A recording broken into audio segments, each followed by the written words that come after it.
Benes to come in first. So Phyllis is a fellow at the Institute for Policy Studies in Washington, D.C. She's been a political commentator at CNN, PBS NewsHour, and Democracy Now!, and is the author of numerous books on Iraq, Iran, Afghanistan, Palestine, and U.S. foreign policy. Welcome, Phyllis. You can start now.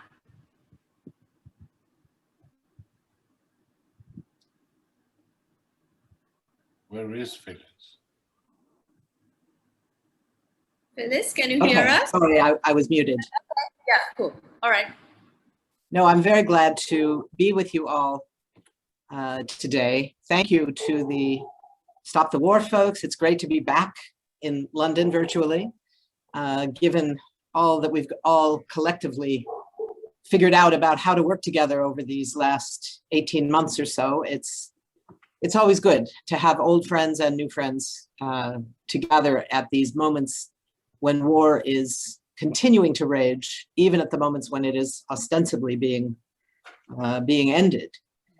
We know that today we're learning about a new round of bombing that took place in Afghanistan overnight, that the United States carried out, new airstrikes that were designed to, as one general put it to the New York Times, just buy time. We're just buying time for the Afghan military.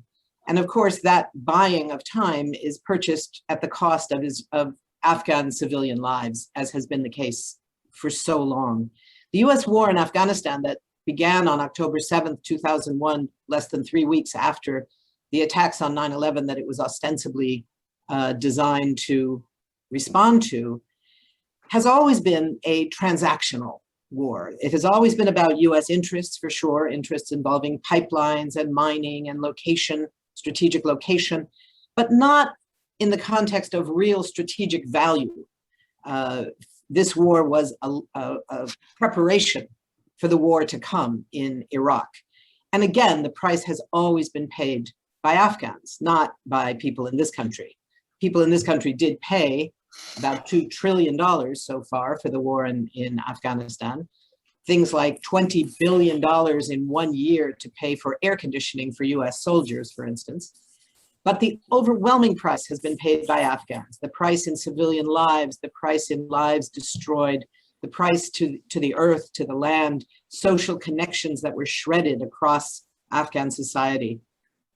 And yet, as we know, in terms of how this war began, the war began at a moment when we were being told in this country and around the world, everything had changed on 9/11, that the world had changed. In fact, the world did not change on 9/11. 9/11 was an enormous crime, a crime against humanity. 3,000 people killed in one moment. And yet this was not something that changed the world. What changed the world came a day later, on 9/12, the day that George Bush announced to the world that his response to this crime would be to take the world to war.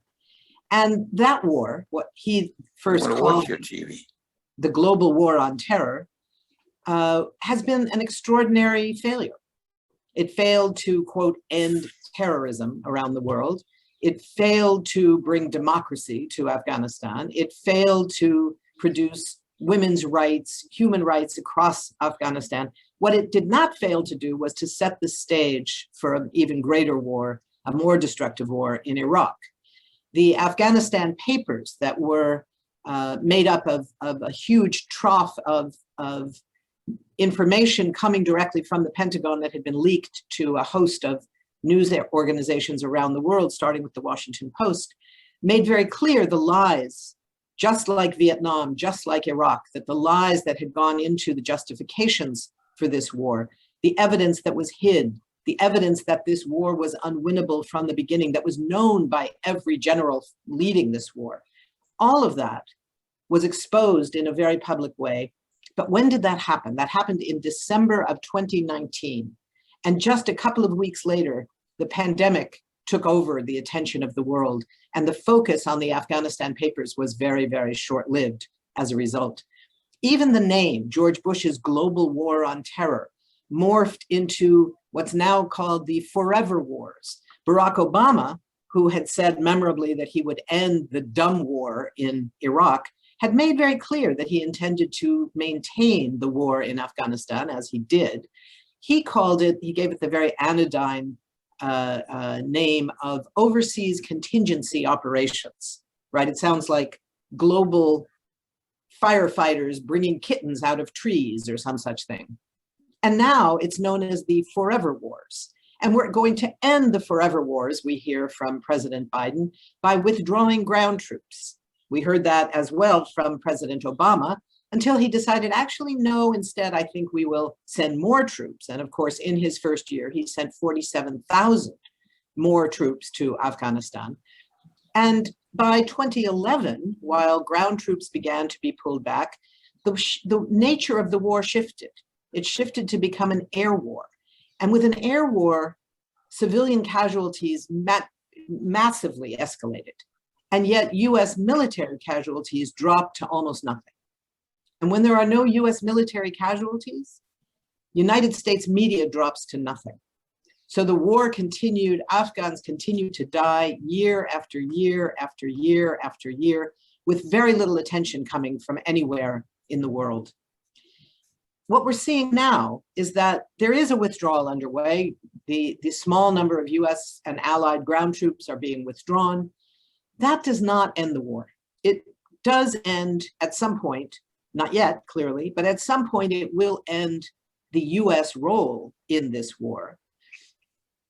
And it is necessary, I think, for the US troops to be withdrawn, for the Afghans to figure out how to end their own war. Something that Malalai Joya said back in 2009, I think is critical. She said, we in civil society, we women, have three enemies in my country. The Taliban are certainly our enemies. The warlords disguised as a government are certainly the enemy. And the US occupation is our enemy. And she looked at me, this was at an anti-NATO protest in Strasbourg in 2009. We were running away from the tear gas. And she looked at me and she said, if you guys could get one of those out, we'd only have two. It was a very pragmatic approach, I think. The possibilities are legion for how things may move forward. The Taliban seems to be going through some changes that when foreign forces are out, they are likely to have a different approach to how they deal with people inside. We should keep in mind that the claims about how terrible the Taliban is towards women always leaves out how terrible the Afghan government is towards women. 20 years of US occupation. When occupation began, when the overthrow of the Taliban began in 2001, Afghanistan was the worst country in the world for a woman to survive childbirth or for a child to live to her first or fifth birthday.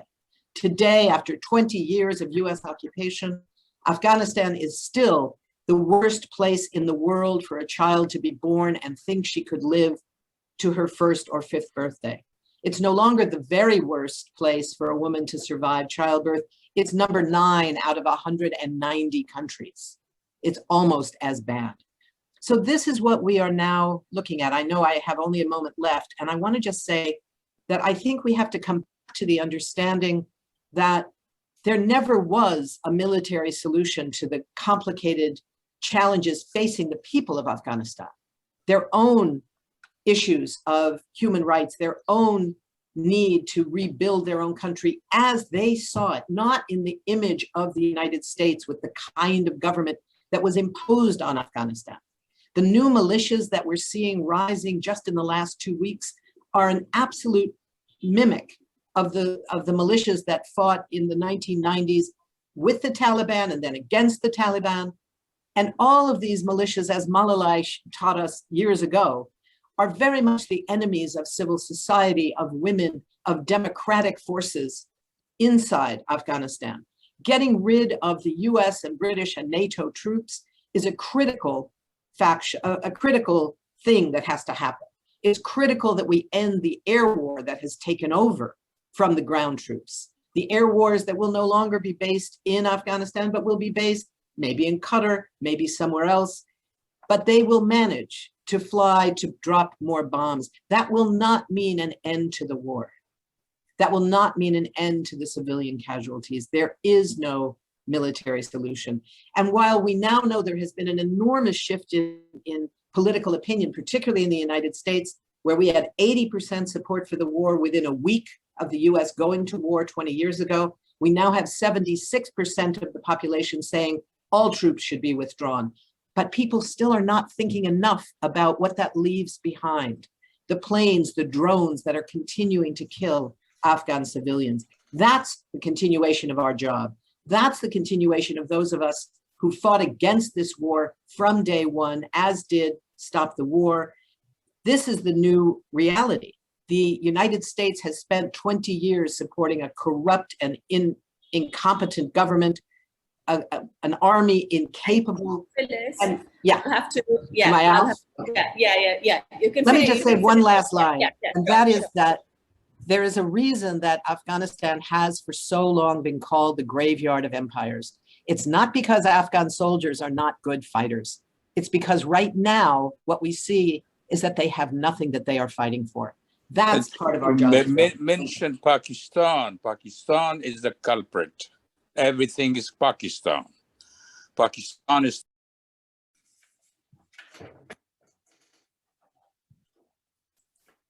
Thank you, Phyllis.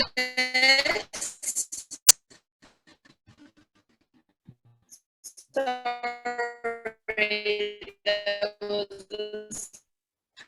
We will try to play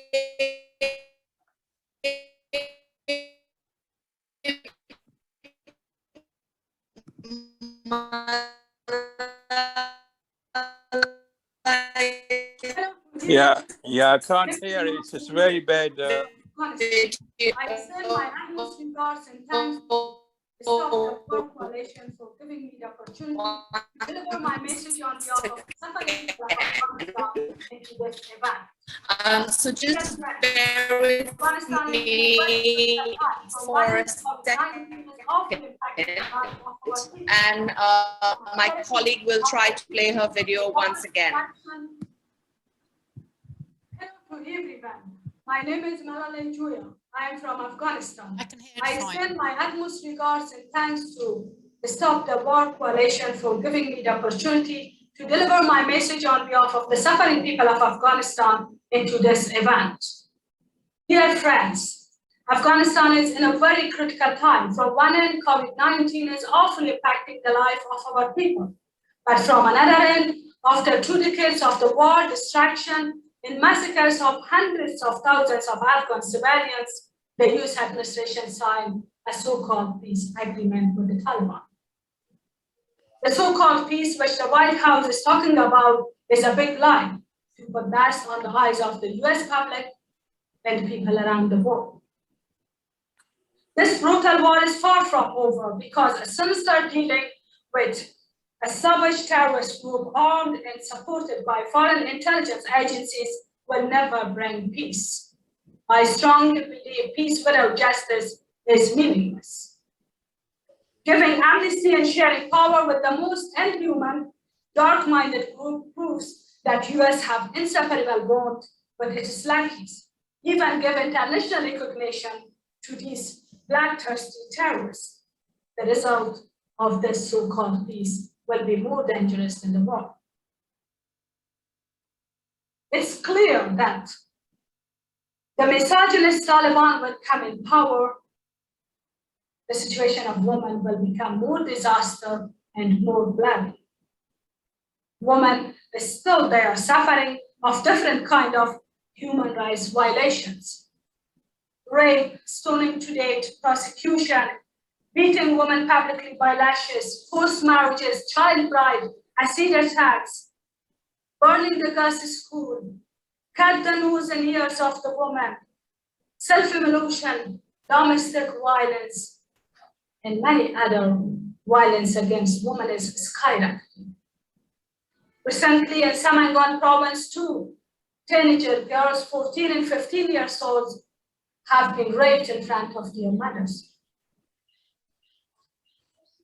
The district where the Taliban they seized, they announced through their declaration that when they come in power, their commander will marry 15 years old girls and below 45 years old widows.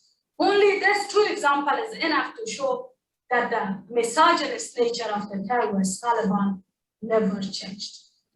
Dear friends, all of you hear Joe Biden's announcement about pulling out his troops from Afghanistan by September.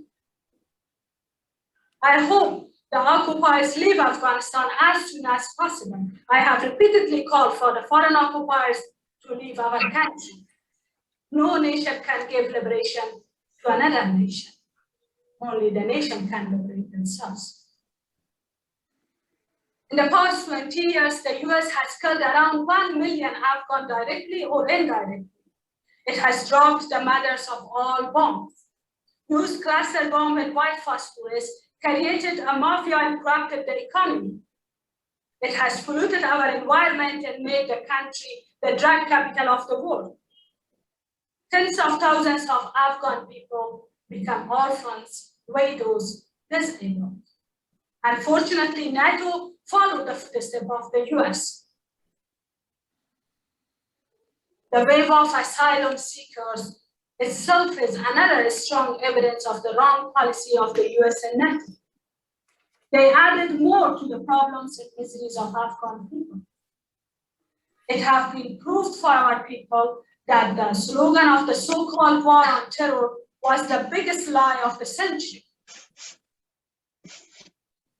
If the US and NATO leave Afghanistan, the backbone of all these terrorist groups, these terrorist brands of Jihadi, Taliban, and ISIS will break, and they will become orphans.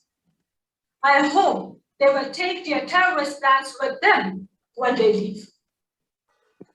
There is no doubt that in the short term, the withdrawal of foreign occupiers may lead to some security and economic problems, but in the long run, it is the interest of Afghan people that they leave. The current war in Afghanistan is an imposed war by intelligence services of foreign countries like US, Russia, Iran, Pakistan, and many more on destiny of Afghan people. As today we have American Talib, Russian Talib, Pakistani Talib, Iranian Talib, and many more. From here, I ask my people to join their hands together to fight for their rights, for liberation of their country, for bringing values like justice, peace, and democracy in our country. Let's be more united and more struggle, more organized to fight for these values. The current arms race among big powers and their proxy wars in Syria, Iraq, Yemen, Ukraine, Sudan, Libya, etc. triggers the danger of the Third World War, which will have unimaginable catastrophes for the earth. The big powers led by the Pentagon are investing on terrorist and medieval groups such as Taliban, ISIS, Al-Qaeda, Musayaf, Boko Haram, etc. for advancing their strategic interests. But their acts of terror are not confined to poor people of above-mentioned nations, but expanding to the cities of Western countries as we witnessed many such coward acts in European cities over the past few years. Stopping the savage war and brutalities and establishment of lasting peace is the moral responsibility of every conscious citizen of the world. So it is time to work for a new and better world of justice. We want all occupied country to withdraw from Afghanistan, but the suffering of the Afghan people still needs solidarity from justice-loving and progressive movement, individuals, parties, activists, anti-war movements around the world. Long live freedom, democracy, international solidarity, peace, and social justice. Thank you.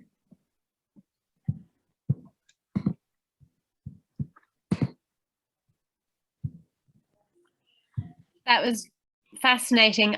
It seems as though I might have to take over the chairing of the meeting because Sweater's internet kept cutting out then. So I hope that everyone can hear me. My name's Tarina and I work at Stop the War. Our next speaker is going to be Labour Councillor Maya Evans. She's a peace campaigner, a member of Voices for Creative Nonviolence, and has been a regular visitor to Afghanistan. So welcome to you, Maya. Thank you, and I'm really honoured to be part of this incredible panel this evening. And I'm also really pleased that Stop the War are marking the anniversary, the 20-year anniversary, and highlighting this withdrawal, disastrous war.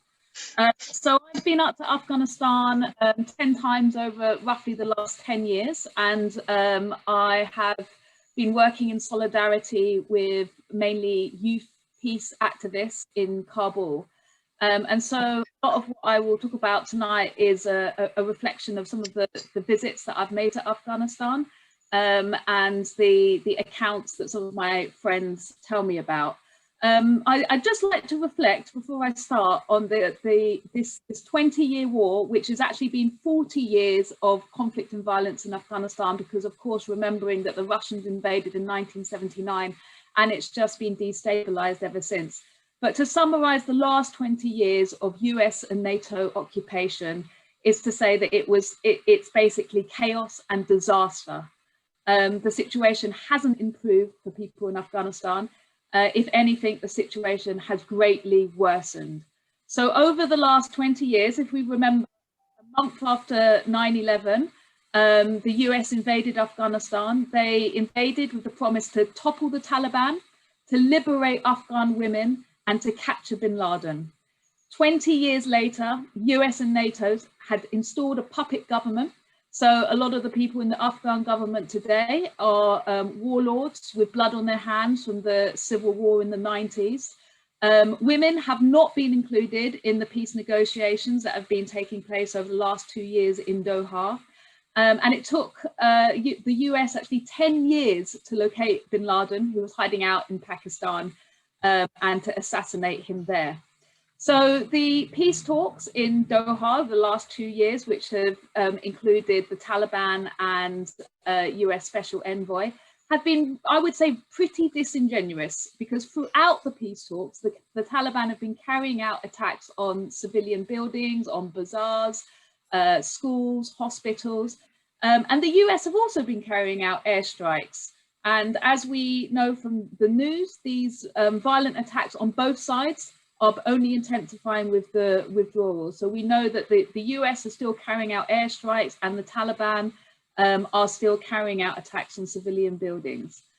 So what has resulted for 2 years of peace negotiations in Qatar, the Taliban have been made to promise to never accommodate an international terrorist organization such as Al-Qaeda or ISIS. And it's quite important to reflect actually that the Taliban, they were never great friends with bin Laden and Al-Qaeda. They kind of tolerated them and felt that they owed bin Laden and Al-Qaeda a favor because they came to Afghanistan to help fight against the Russians, which obviously was a proxy war that the Americans fought by weaponizing the Mujahideen to fight against the Russians. The other thing that the Taliban had to promise was a power share with the Afghan government. So the Afghan government, mainly consisting generally a lot of warlords, and the Taliban generally refused to accept the legitimacy of what they call a puppet government installed by the Americans when they were toppled in 2001. And the Taliban have been pretty confident. They know that they can play the waiting game. They know that they're very hard to defeat. The terrain in Afghanistan is really difficult for foreign forces, and they have really played the long game. They fled to the mountains in 2001 and they've sat it out and they've been confident. And they don't want to have a power share with the Afghan government. They want the lion's share of power. And over the last 2 years, we've seen the Taliban inch power across most of the rural provinces. At the moment, the major cities are still under the power of the Afghan government, but we know there's been a lot of intense fighting in Lashkar over the last few days, and that looks like it could be the first city to fall. And there's also intensive fighting in Kandahar and Herat. So over the last 20 years, for women, let's remember one of the key reasons for the US and NATO countries going into Afghanistan. Let's not forget Sherry Blair was around at the time inviting Afghan women to Downing Street and talking about how important it was for women's rights. They haven't featured much at all during the peace talks. They've been very much a token contribution. They've rarely been invited to any of the rounds, and when their contributions have been made, they haven't been taken seriously. And women's rights have not been part of the final peace deal. And as Malai Joya says, that actually improvements haven't been hugely significant for Afghan women. From my observation, it's mainly women in Kabul who have benefited. And I mean, that's fantastic that young women in Kabul are getting to access education, but in the rural provinces, life for a lot of young women stay the same. And as Malai Joya says, there's still forced teen marriages. Women are still imprisoned in their homes, not able to leave without male attendants, not able to attend school. And I mean, I want to acknowledge that for a lot of middle-class Afghan women, the situation has improved. They've been able to take jobs, whereas under the Taliban, they haven't. But in no way has this been a great revolutionary, liberating experience for Afghan women. The legislation that was passed didn't go anywhere near enough to be actually serious about liberating women. So for example, if a woman runs away from her husband who is being violent towards her, still it's illegal for her to run away unless she goes to the police station. And there's a lot of endemic corruption within the police, so the chances are they would return that woman to her husband. Or she can run away to a male member of the family. And again, culture hasn't really progressed enough for women to have solidarity from male members of the family. So there really haven't been fantastic great gains in terms of legislation. I'd like to share a comment from one of my friends, Zainab, a 24-year-old young woman who is an incredible activist. Herself, she witnessed her father murdered by the Taliban when she was 8 years old, when her family fled to the mountains to avoid the oncoming of the Taliban, whom they knew they were going to be attacked by. And in a recent Vox Pop that we put into our newsletter, she said, "The Afghan people don't know what the US troops are doing here. Every day they are killing by explosions, drones, weapons. The US troops have just made a land of conflict so they can bring more guns and kill people in different ways. They have made Afghanistan into a poor country whose people are so tired of what is going on and given more power to the Taliban. I think they should know that this country needs life, health, education, childcare. Women are so tired of military solutions. Also, they should know that here we need peace. I am a woman who hasn't seen any change after these years. Still, we lose our families in war. I think only women can bring peace to Afghanistan." And then she goes on to add, "I'm very worried about women. When the Taliban get more involved and gain power, women will lose their rights, especially to education. We'll go back to wearing burqa. We will see violence, not able to get food or any basic needs. No one will hear women's voices." So the last 20 years, we will reflect Operation Enduring Freedom was to win hearts and minds. And it's generally been, I think, a complete failure. And I would point to things like mass airstrikes, drone attacks. Let's not forget that Afghanistan has been the field testing for Britain to test out its drone arsenal. Drones are obviously an airstrike notorious for killing civilians. I've met many Afghans who talk about night raids. They have relatives, friends who have been victims of US night raids. Bagram, the US military base, is notorious for imprisoning Afghans and for Afghans to experience torture there. There's been deliberate targeting of wedding parties and funerals because sometimes maybe they think there's been information that perhaps the Taliban have gathered at weddings or funerals, And even though they know, NATO and the US know the majority of people there are civilians, those events have been targeted and there's been mass loss of life by civilians. There's been bombings of hospitals such as Kunduz. And as Malloy Joy also says, the bombing, the mother of all bombs in Nangarhar a few years ago. So the atrocities, I could list them, they go on and on and on. And so reflecting on the US's longest war, 143 billion pounds spent on reconstruction and a total of 2.26 trillion spent on the war. There's been 71,000 civilians, Afghan civilians killed as a direct result of war, 69,000 Afghan troops, 3,500 US and NATO troops, 3,800 private security contractors, and 84,000 Taliban and other militia. I'm sorry, it's time. Okay, so I'll just stop there, and then perhaps during the Q&A I will talk about, or the summing up, I'll talk about what we need to keep an eye on for the future. Thanks very much, Maya. As always, very informative. Now, our last speaker this evening is Tarik Ali, a noted writer and journalist and filmmaker. And he's a veteran of Stop the War and the peace movement. Yeah. So over to you, Tarik. Yeah. Oh, yes. Well, since you're here, I'm not going to send.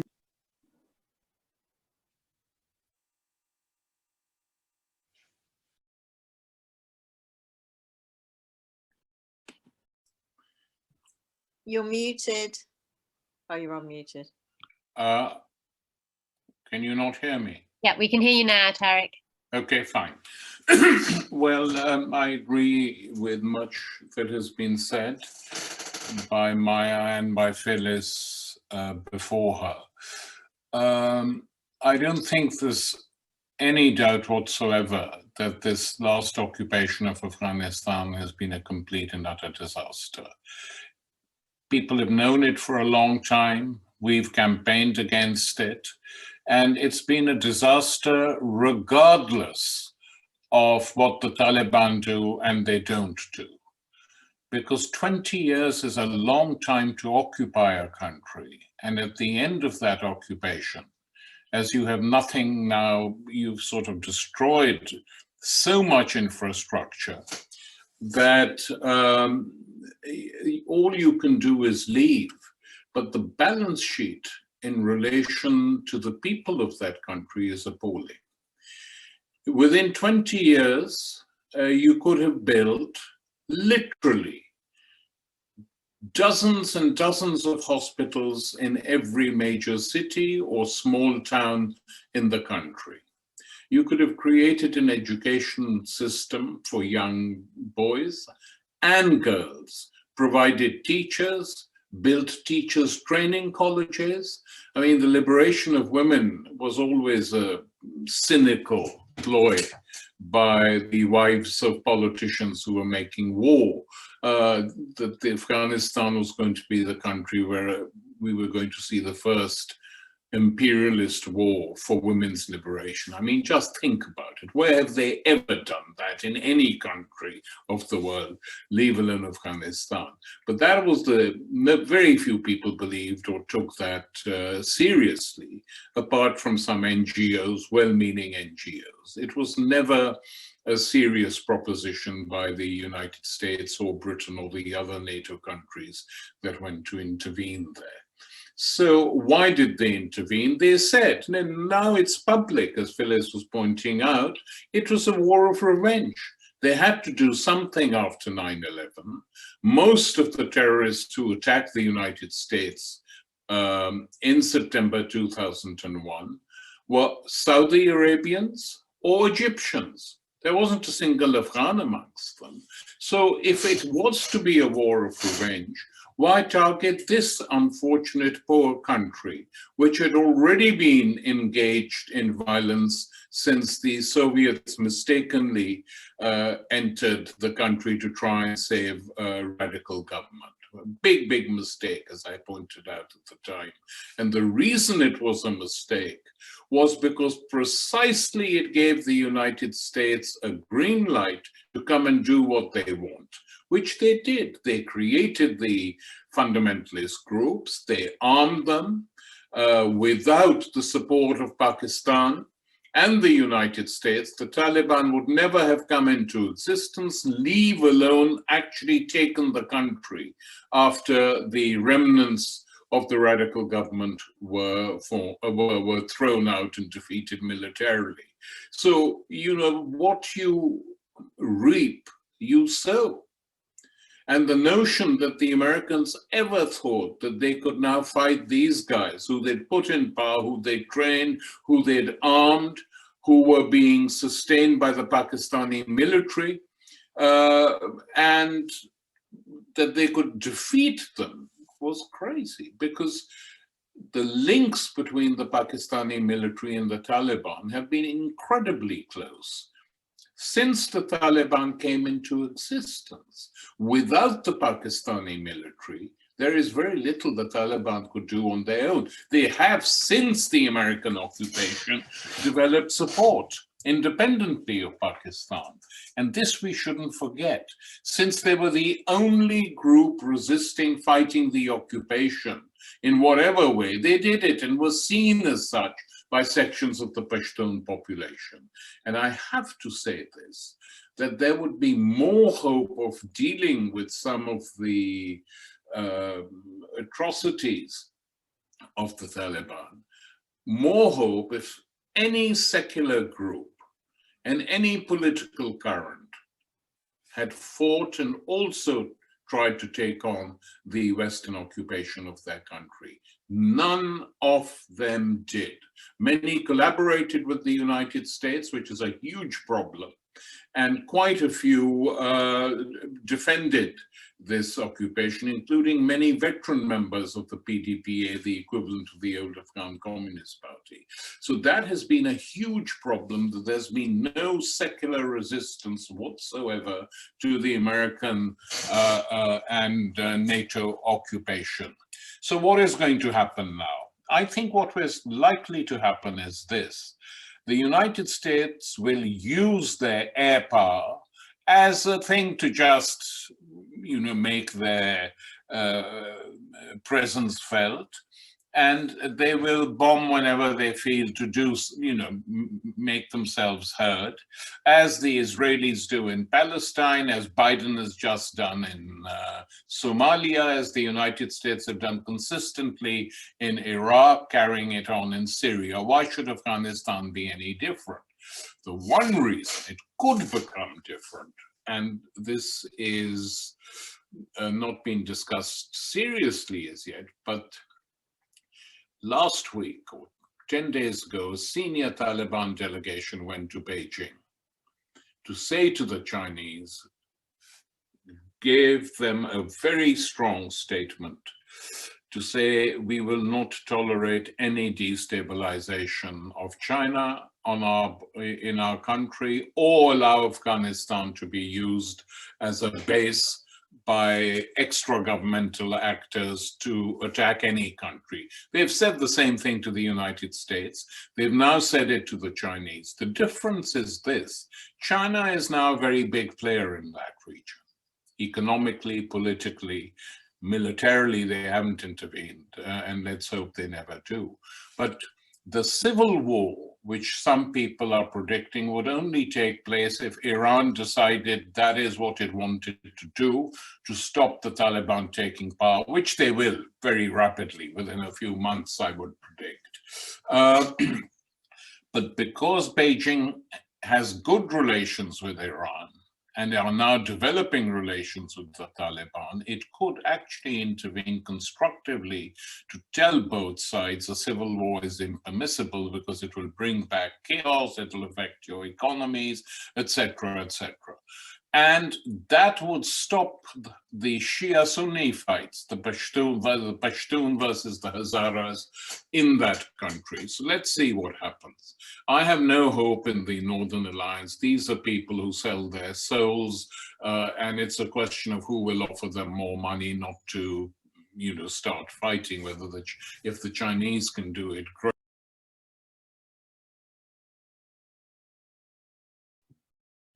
Tarik, sorry, you need to unmute, sorry. Yeah, man, it's been a disaster, this bloody thing. We've done so many of them and it carries on. Okay, I'll stop there. I'm just fed up of this.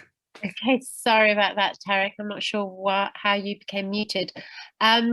Okay, now we're going to move on to some questions. So we've had some submitted into the chat. If you wish to ask anything from our speakers, do put your question in the chat and I'll be able to read it out to them. So our first question is from Abu Amgir from Birmingham Stop the War. And his question is to Phyllis and Tarik, which asks if you think that there is likely to be a full-blown war between Israel and Iran, and if so, why? Secondly, another question, how will regional powers, Russia, India, China, respond to the new situation that's arising in Afghanistan?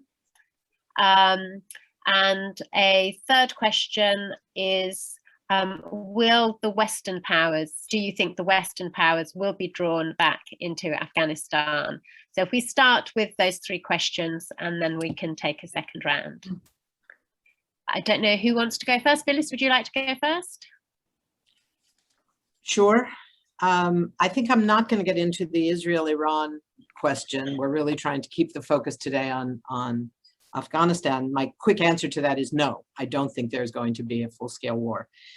I would like to leave to Tarik the assessment of the regional powers, because I think, Tarik, you know them far better than I.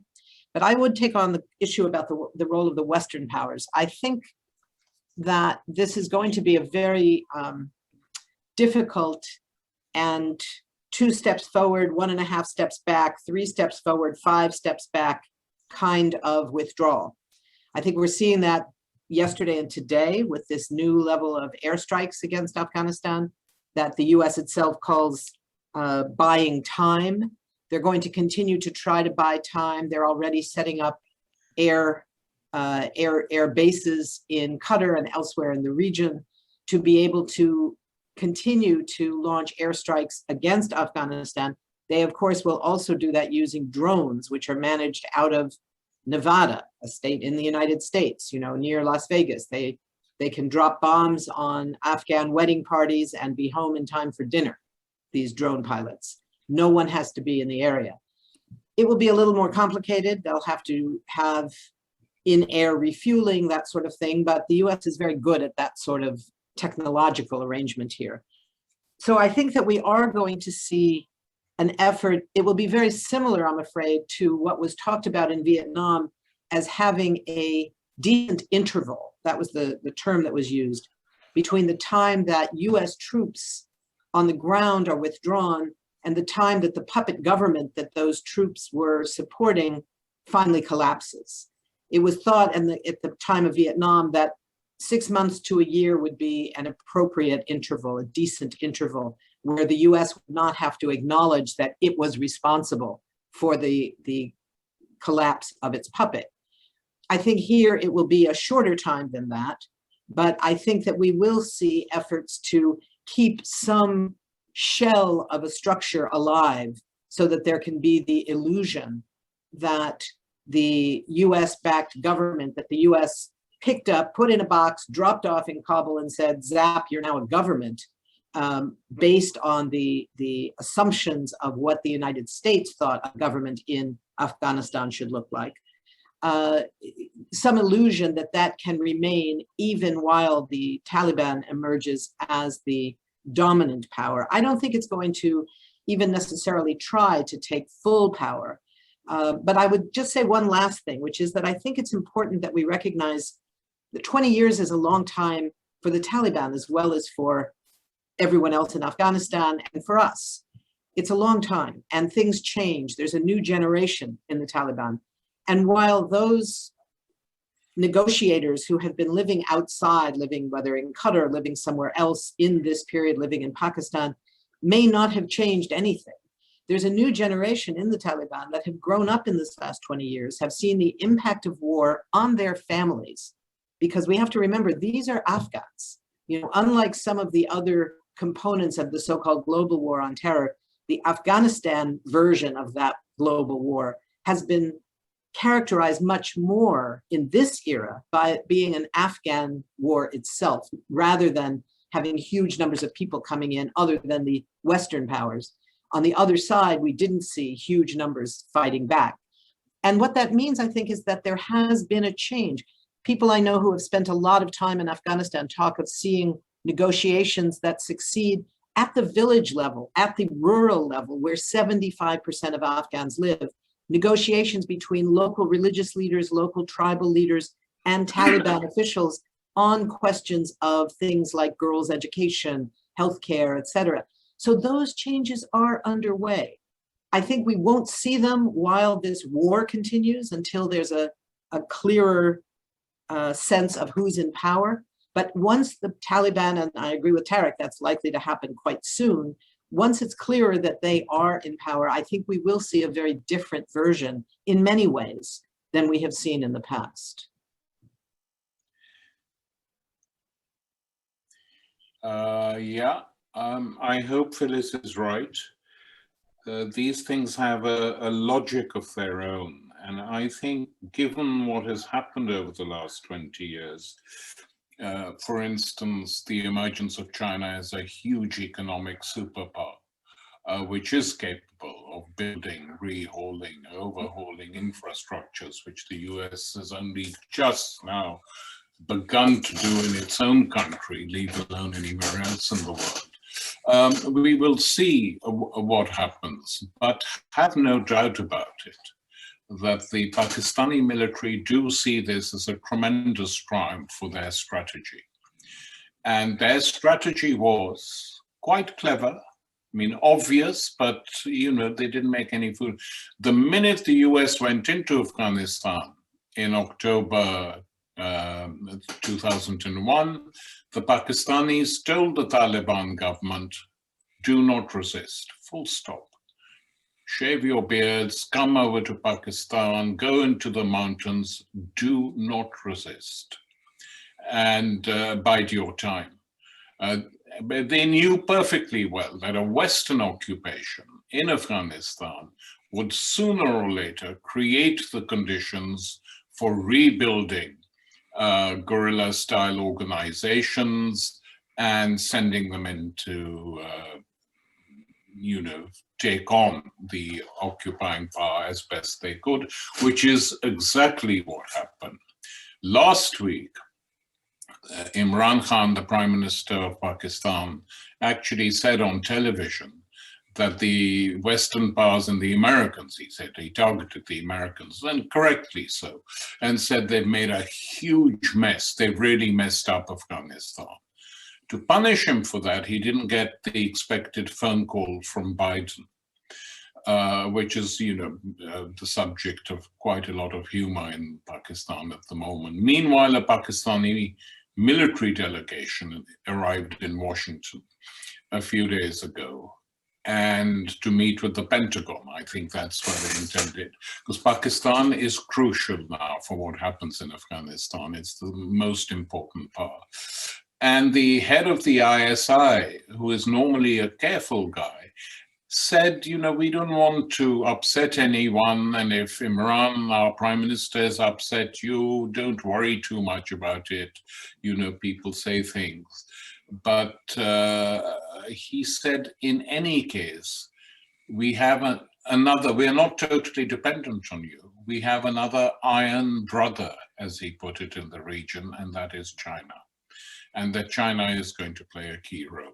So all the indications are that the Chinese are going to exert themselves diplomatically, both with Afghanistan and with the Iranians, and that the Russians will try and keep the Central Asian republics, use them, I mean, quite openly, to make sure that the country doesn't go into another civil war. That is what these people are saying in the region itself.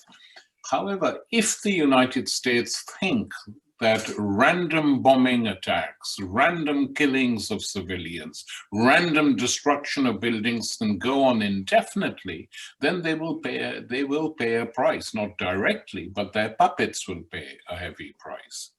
And on that note, it's important also to stress, I mean, it was very nice to hear Maya talking about the young women in Kabul.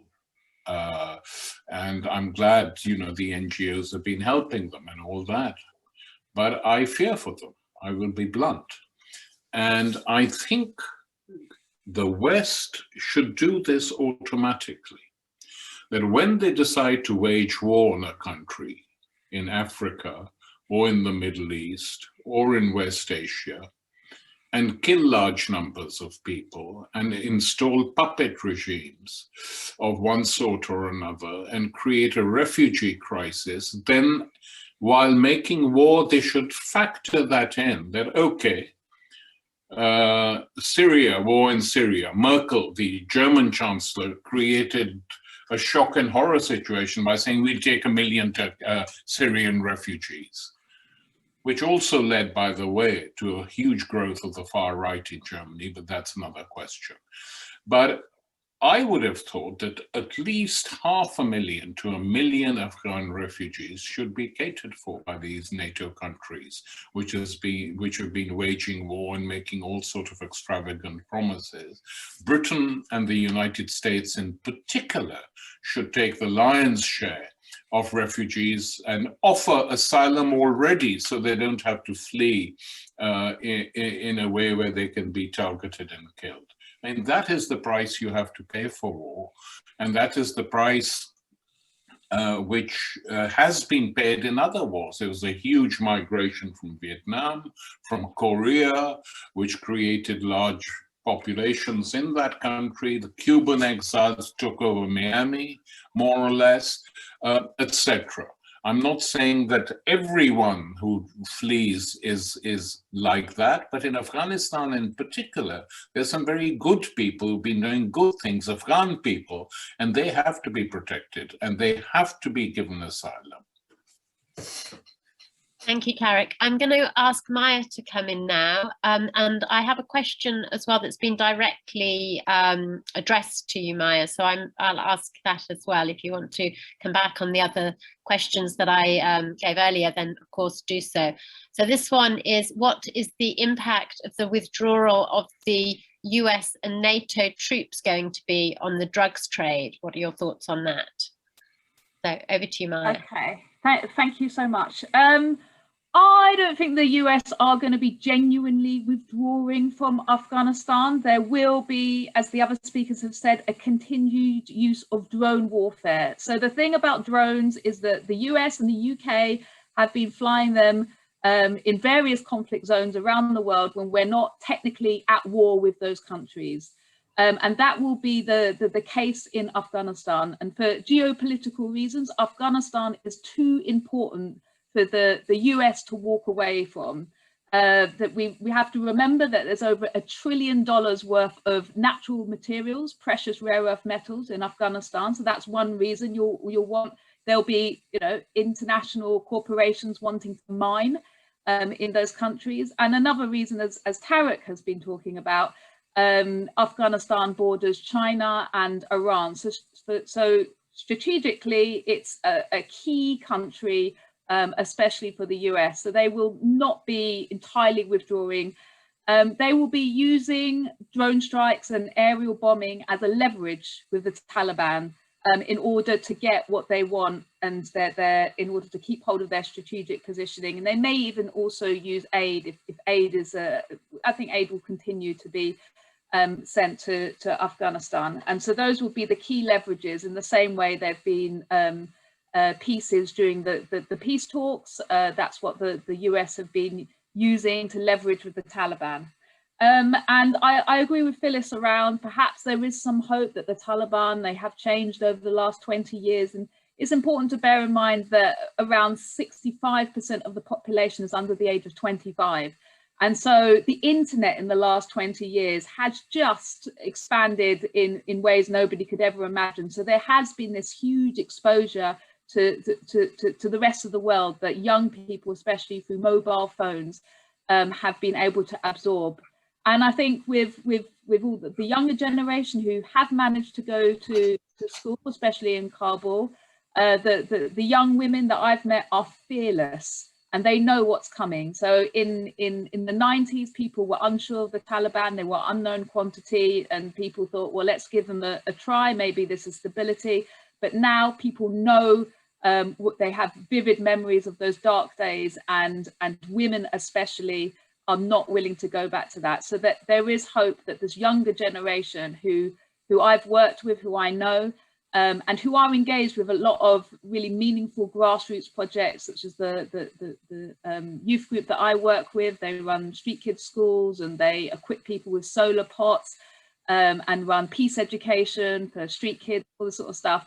There's a lot of this happening across Afghanistan that of course, you're not going to really hear about in the news. So that is the hope. And I would also put a plea out for reparations and for that money to go to the grassroots, because obviously a lot of that reconstruction money went into things like, building ghost schools or ghost hospitals. They were soaked up by foreign contracts, US contracts, and they didn't build what they promised to build. So this money needs to go to the grassroots. In terms of the impact on drugs, so this is it's a massive issue that people don't really talk about. So roughly 10% of the population in Afghanistan is now addicted to opium, and there's been a huge opium it's like a solar revolution that has fueled the production of opium in Afghanistan. So under the Taliban, around 24% of the world's opium came from Afghanistan. Now it's more like 90% of this very, very cheap, high quality opium that has been grown in the deserts. So thanks to solar power, farmers have bought up small fleets of solar panels, and they use that energy to pump water as far as 100 meters underneath the desert, and that irrigates all these fields and has allowed this very, very lucrative crop to take hold in the country. And so, as you can imagine, in a war-torn country, 40 years of conflict, there's a lot of people now addicted to opium, and you see it all the time. You go to Kabul, you see the drug addicts, and they congregate underneath a bridge, and it's one of the most depressing sights you'll ever see in your life. And for me, as a councillor in Hastings, we've recently received we're part of a multi-million-pound project by the government called Project Adder, which is to tackle opium, heroin and crack addiction in the UK, and it's especially prevalent in deprived towns. So Hastings is one of these towns that's in Blackpool, and Norwich is also, Middlesbrough is also receiving some of this Project Adder money, and it's a little awareness around the fact that this opium is coming from Afghanistan. So I could walk to the shop after this, and I will see people on my way to the shop who are evidently opium addicts, and they have the same sort of look in their eye as the people in Kabul that I've seen who live under the bridge. And there's very little awareness of this, and there is going to be, an epidemic sweeping across Britain because of austerity, because life is harder, because of the pandemic, where poor people especially are more prone to taking Class A drugs, and this is a huge issue now that's going to affect this country. So you might get the Daily Mail talking about refugees coming to this country, but what they don't talk about is this pandemic of opium that will impact this country, as well as in my town as well. We have a lot of homeless people, and a large proportion of those people served in Afghanistan. So you have a broken population of young, middle-aged people now who have served in Afghanistan and are not being looked after by the government. So opium, I'm not sure what the Taliban are going to do. Obviously, it's haram, and they kept it under control when they were in power in the 90s. But it's very, very lucrative, and no doubt a huge tax if the Taliban wanted to. It's a massive income that they could take advantage of, and they did to a certain extent have a small income when they were formerly in power, but now it's a multi-billion-pound industry. So what they do remains to be seen. Okay, thank you very much, Maya. I'm going to do one very brief further round of questions. We have had quite a lot in, so I'm really sorry if I'm not able to get to your questions. And we're not taking any from the floor, so please don't put your hands up if you have done so. The questions, we've had a number on China, so I'll sort of just put them all into one, really. China's role in the future, particularly in the context of the US pushing for a Cold War in China, and whether China's economic program is likely to bring stability to Afghanistan, and if China is likely to take over the current role that the US has played in Afghanistan. There's another question about the role from the Pakistani army, and also about Iran and what role people think that Iran might play in the future of Afghanistan. And then finally, I'll ask one about, have our experts been surprised by the speed at which the unraveling in Afghanistan has taken place? If our contributors could keep their responses quite brief, we've only got about another 10-15 minutes left. So if you just have sort of 3 minutes each, that would be great if possible. Thank you. Tarik, do you want to go first? Yeah, I mean, the role of China is usually economic, though it has been more assertive diplomatically in the region. There's no way they would behave like the United States. That's not their policy. They've not done it, and they would be crazy to do so. They know perfectly well what happened when the Russians tried to mimic the United States, and especially in Afghanistan. Elsewhere too, but principally in Afghanistan, what the result of that was for the former Soviet Union.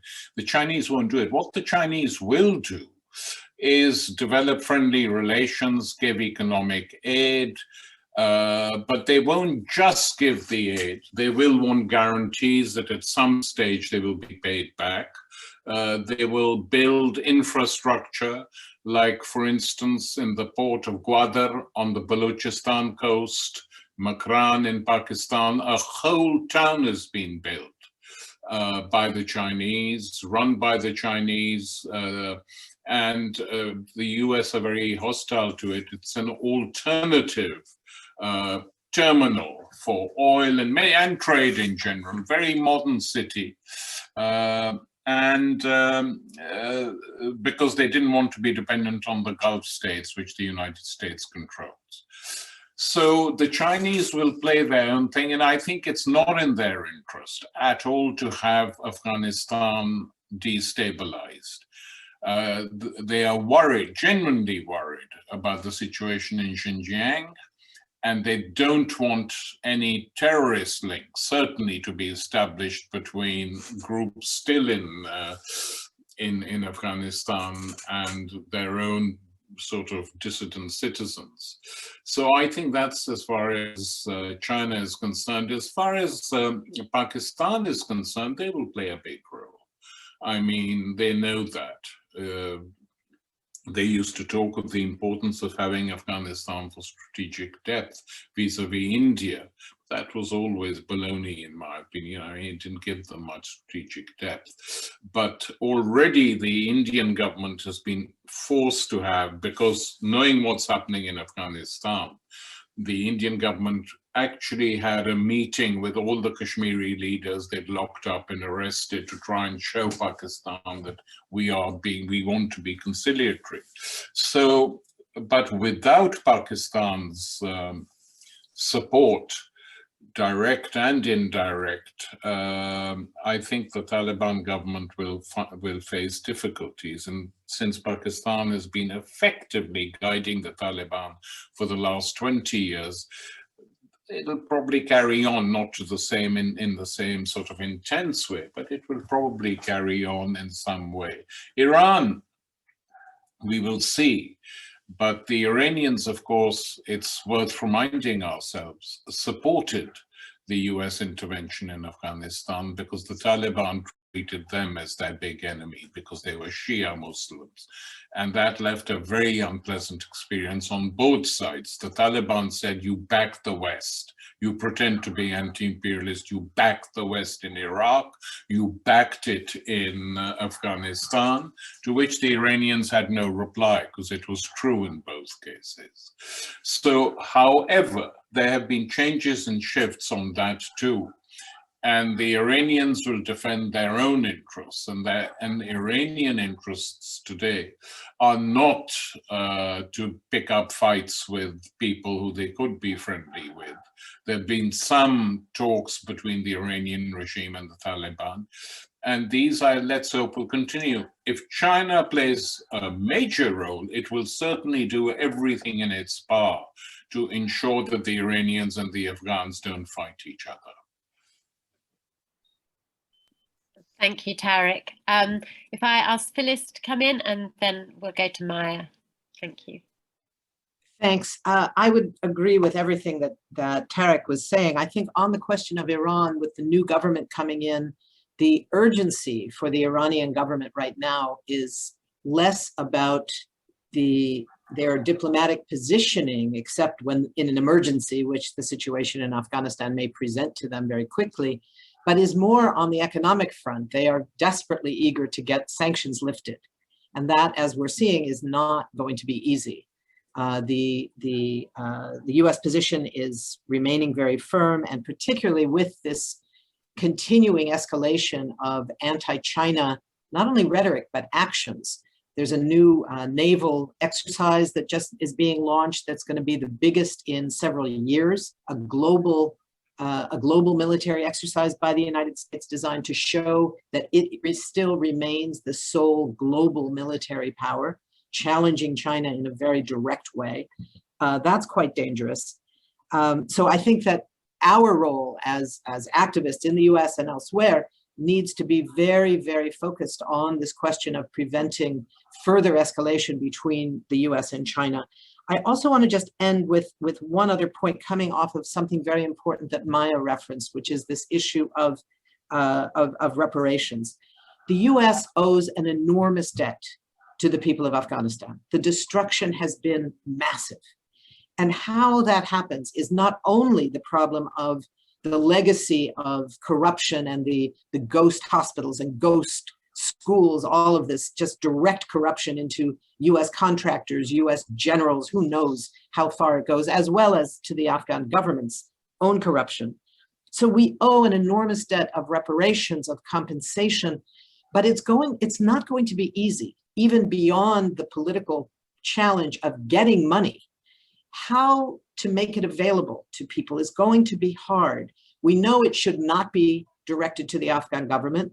Civil society in Afghanistan is mainly small grassroots organizations who should be getting access to funding for sure, but the kind of massive funds that we as a country owe to the country of Afghanistan is probably at this stage, at least, beyond the capacity of civil society organizations that currently exist to absorb in a realistic way. So how to get that money, whether it's through uneasy alliances like with the United Nations, is that the best way? I don't have an answer. I don't have an answer for that question, but I think it's something we have to take very, very seriously as ending the military component of the US and Britain and NATO. We have to figure out how to get to the next stage of what engagement requires of us, what internationalism requires of us.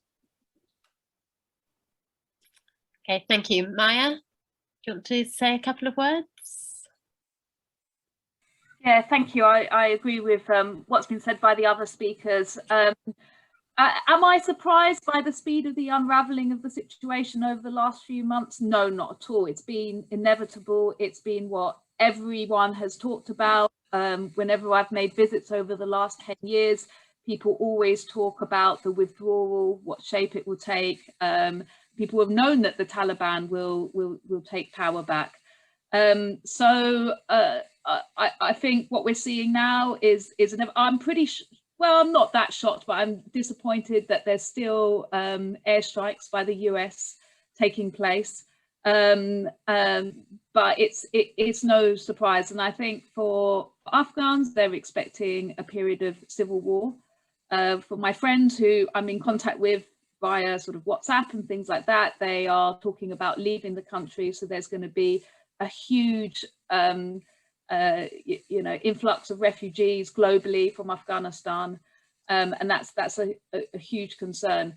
But I think we have to bear in mind there is hope.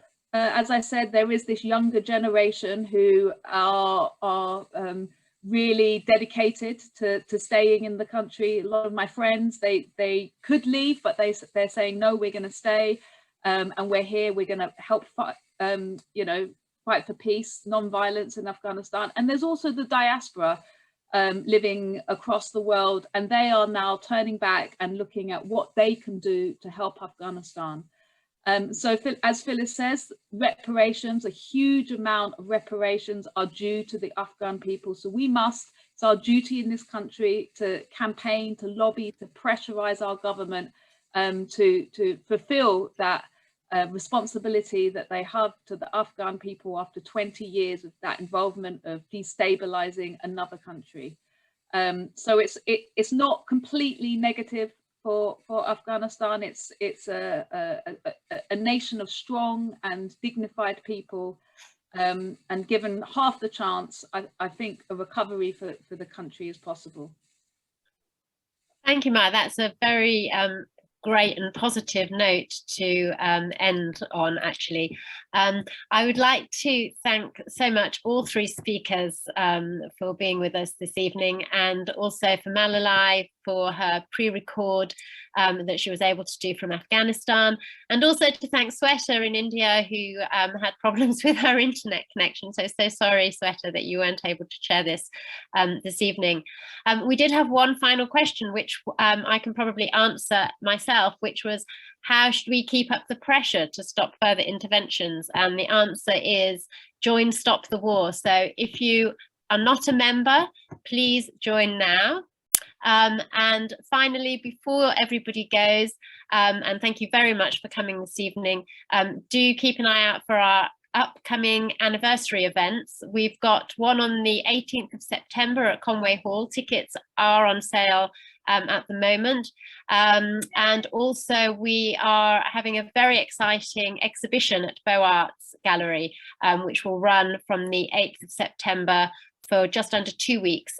We'll be posting details of that soon, but I promise you it's an extremely exciting art exhibition. So thank you very much for everybody for coming this evening, and thanks finally to our speakers, and good evening to everybody.